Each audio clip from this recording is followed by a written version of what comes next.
perché no, va documentata perché io 5 anni fa ti vedo questo, uno scooter, tutto storto, sembrava Paul Cagliarda, faccio il video e da là nasce lo sbilenco nazionale.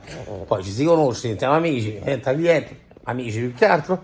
Ora viene a farsi battezzare e mi dice sei stato premonitore, mi dispiace, perché c'hai? C'ho la paresi del grande obliquo. Quindi infatti si vede. nell'occhio. Quindi L'angolo è qui, ecco l'angolo è a qui. sinistra. Ma d'altronde eri sbilenco, già allora non lo sapevi. Capito? La paresi Del grande obliquo. all'età di? Non si sa. Oh no, all'età di quanti anni hai adesso? 32 quasi. Questo a 32 c'è la paresi del grande obliquo. Io, donne che siete in giro, non so se ne frequenta, pensateci bene, perché sta a 32 c'è la paresi del grande obliquo. Il grande obliquo mi dicono essere collegato al gran centrale. E se va a paresi del gran centrale è un bel problema. Se io pensavo male, lo sbilenco è stato previsto e premonito anni fa.